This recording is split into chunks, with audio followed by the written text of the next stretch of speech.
Do you know what's more powerful than money? A nation that finally decides to believe in itself. For years, we looked westward waiting, watching, listening. We played by the rules written outside our borders. We opened our markets, shared our data, gave away our talent, and in return, we were told to be patient.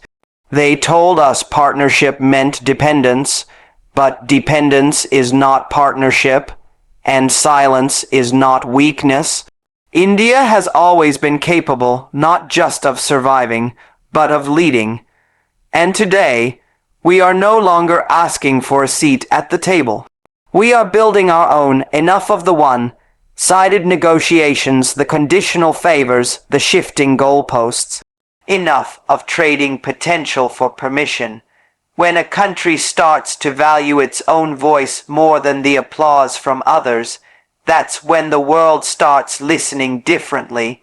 This is not a reaction, it's a realization that we don't need validation from those who benefited most from our patience.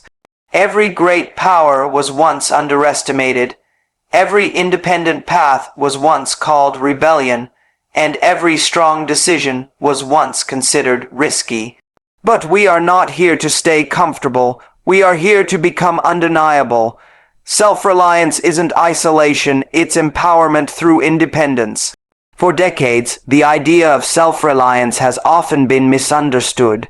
It's been mistaken for retreat, for turning our backs on the world, for building walls instead of bridges. But that's not what self-reliance truly is. It's not about hiding away or refusing to collaborate. It's about walking into any room, any global stage, and knowing that we have something to offer. Not because someone gave us the opportunity, but because we created it ourselves. Self-reliance is waking up each morning as a country and deciding that our future won't be determined by the opinions of outsiders, but by the efforts of our own people. India's journey to independence was never just about removing a foreign flag.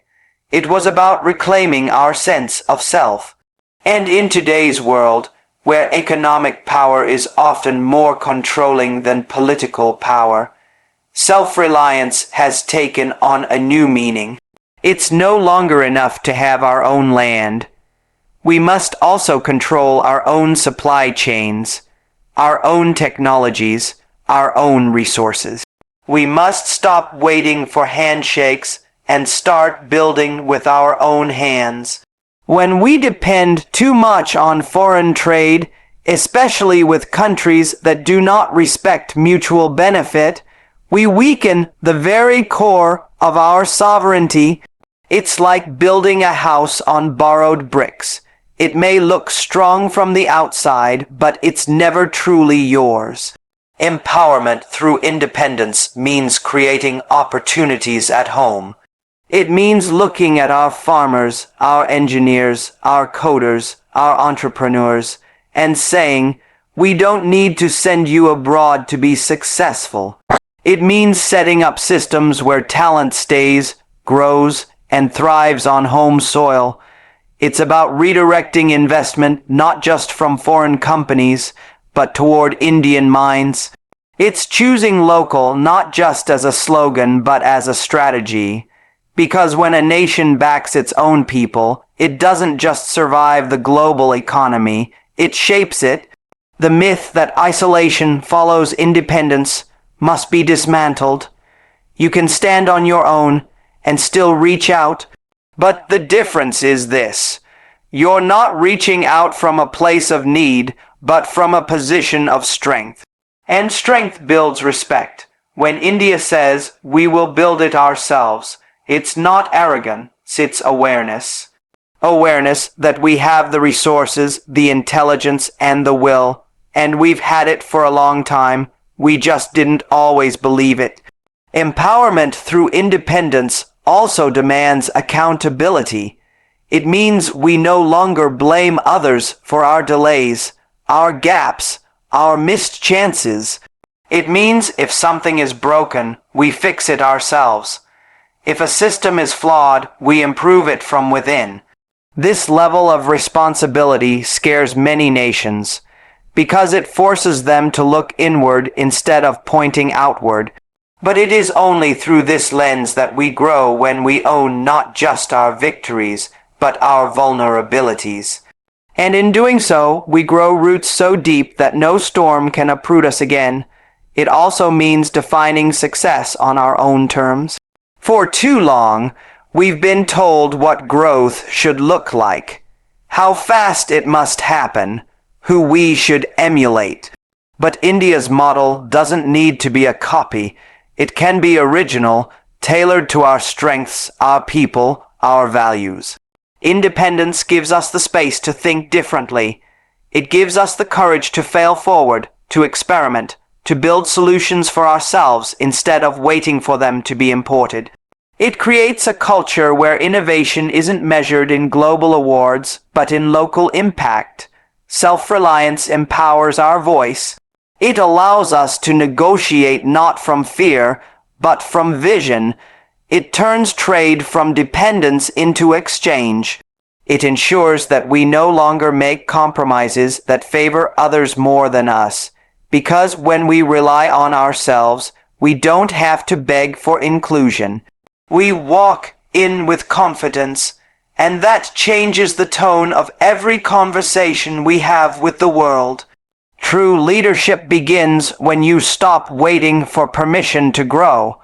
Growth doesn't happen in safe spaces.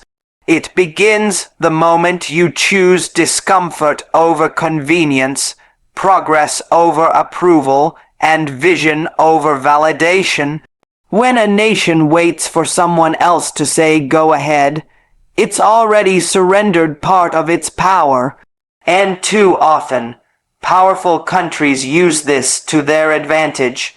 They delay, they distract, they dominate, not always with weapons, but with bureaucracy, with conditions, with endless discussions that go nowhere. Waiting becomes a trap, but true leadership refuses to wait. India is not a country that was ever meant to stand still.